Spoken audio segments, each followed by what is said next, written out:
Oh, good morning everyone. Okay, I'm doing this again because I had it wrong, and I had it pointed out by a viewer in the comments, and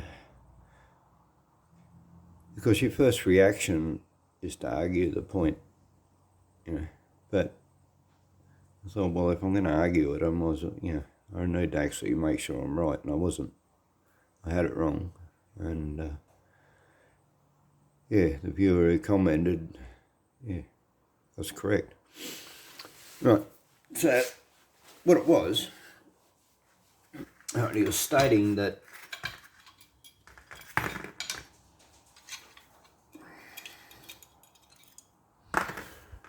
the shoe, which has the longer, you've got a long pad and a short pad, and he was stating that the long pad needs to be at the back. And straight off I was thinking, well, how could I have put that at the front? You can't put the lever at the front, it won't engage the handbrake. But then I realised, and especially after I went and checked the other shoe, or the other set of shoes, that this lever had been put on the wrong shoe. You can actually see up here where it had been previously fitted. And that's been that way for a long time. Like I'm talking 10 or more years it's been in there that way. I've been driving it around like that. And I'd like to think that it wasn't me who did that, but I've been driving this for 25 years or more. These aren't 25-year-old shoes, so at some point I have replaced the shoes. And so it probably was me that put the lever on the wrong shoe. Anyway, I've also been playing around with it, trying to pull the springs back with the screwdriver. It's difficult, and it's a bit dangerous too. It could flick off and hit you and whatever. So anyway, I think I found an easier way to do this. This is the way that I'd always done it on other cars, older cars, that I've had. Because I've been doing this for a long time. I mean, fixing my own cars since I was a kid. I'm now 64. But so this is when I worked out. You hook your two springs on there to start with. Put them up there. Slip that piece on.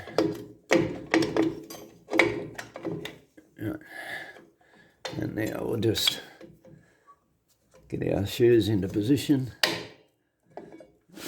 And you have to make sure that you engage these slotted pins into it.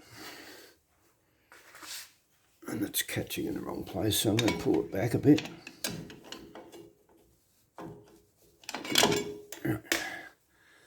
It's still in the wrong place. Lift it up.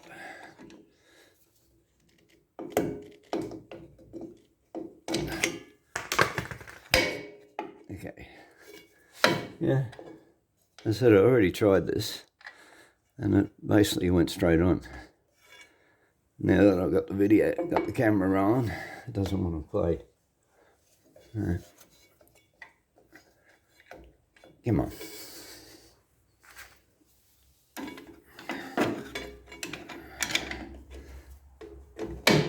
Right. Okay. Now we've swapped that in. Okay. No, I think I'll put the pin in now actually. Hold that shoe in place.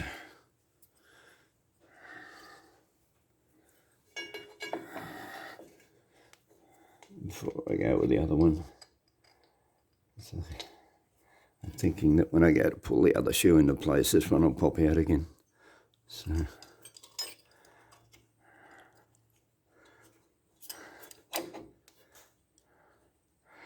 and they are a fiddly-faddly job, no matter Yeah, I mean, there's obviously several ways of doing this, but you know, it's not a simple job regardless of how you do it.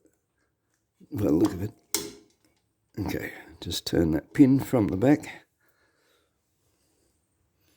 Maybe from the front, actually. Hang on a second.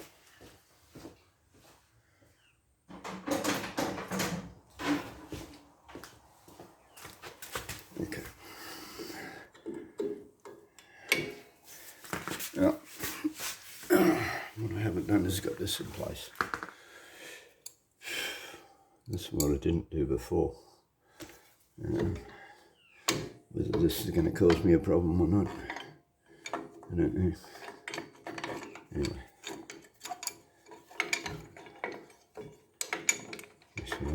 Yeah, I should be able to get that in later.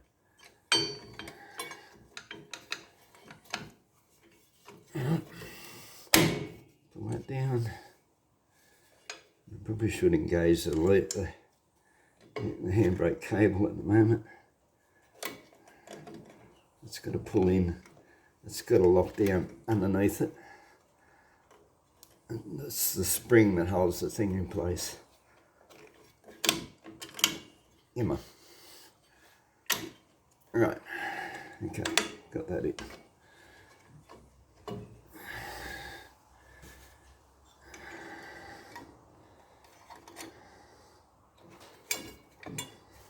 As I said, it's still a fiddly fart job.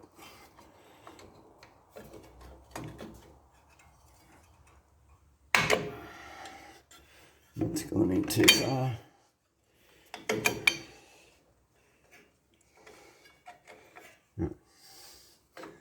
So all that remains now is to get this pin in place. I'm going to pull that back, the other one will fall out. Look. We're stayed in.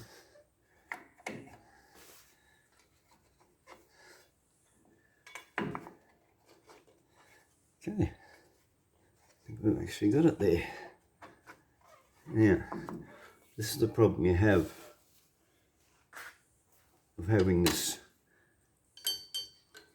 handbrake locked into place, is that now the handbrake is preventing you getting the pin in. So, as I mentioned on the previous video, I don't know what's harder or easier. Getting the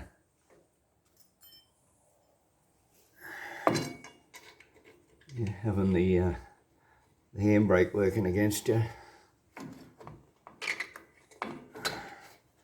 or having to put it in later. Come on. There's my pin.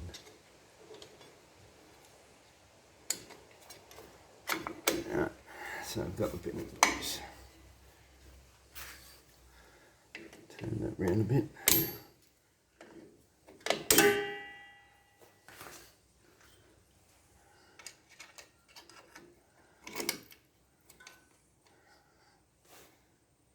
This handbrake's still going to be a problem.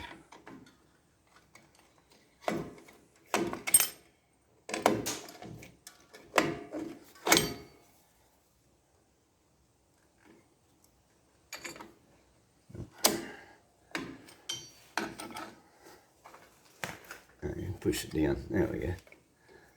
Push the whole shoe in, and that pushes the pin down. Alright. Turn that a little bit more. I turned that from the back then. It's engaged it enough to hold, but it's still not completely in the right place. Right. Okay, so right, got that in now. Well, I guess it was easier. Yeah, except that that's popped out.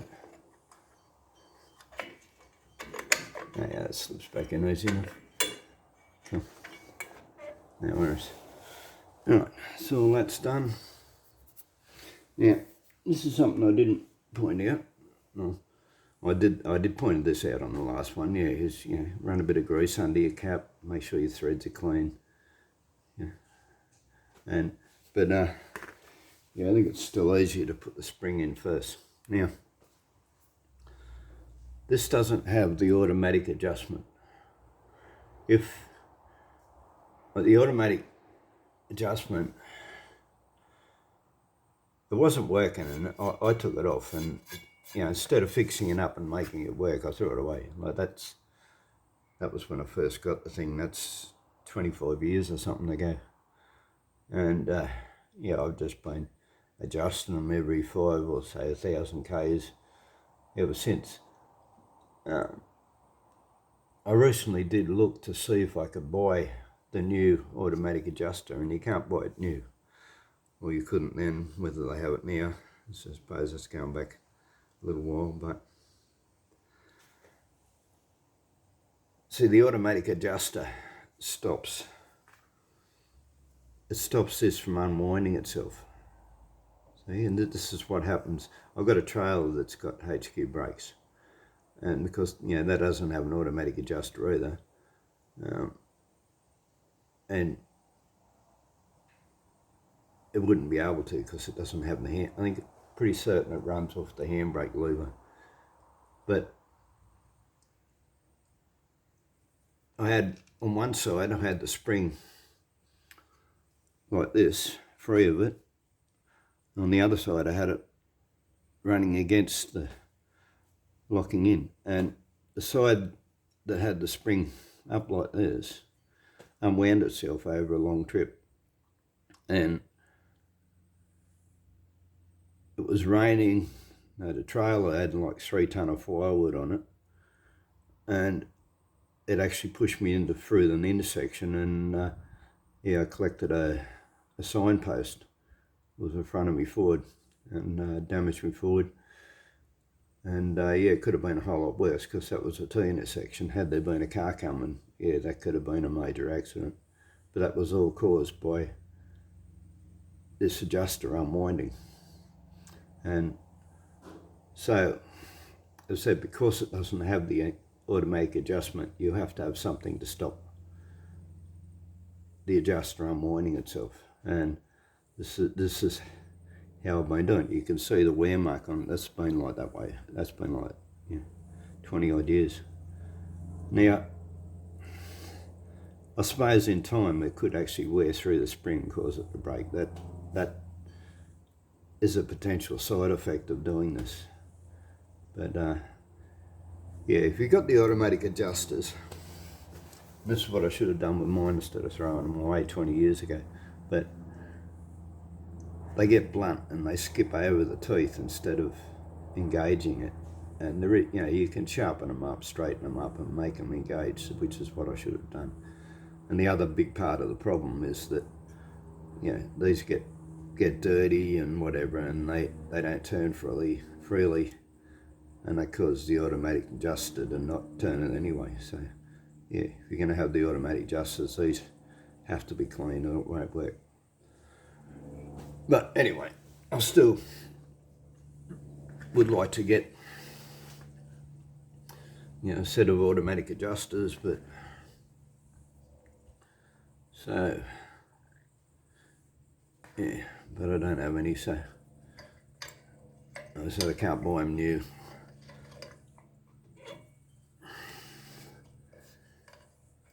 Okay, this is going to be just as hard now because I've already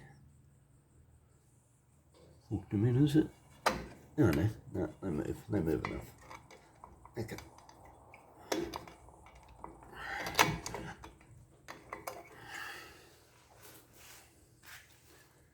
Let's hook this in.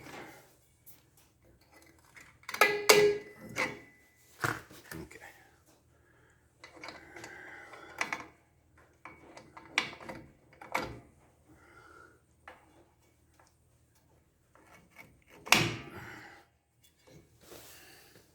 And make sure you adjust this are fully wound in. That's it. I don't know how many right or wrong ways there are doing this, but you do it to whatever suits you. Okay, so we have got it back together now, and make sure we've got all our pins rod's engaged. Yep, these are on. Not going to come apart. Yeah, this one's sticking out longer than the other one. I wonder if one's got a longer pin.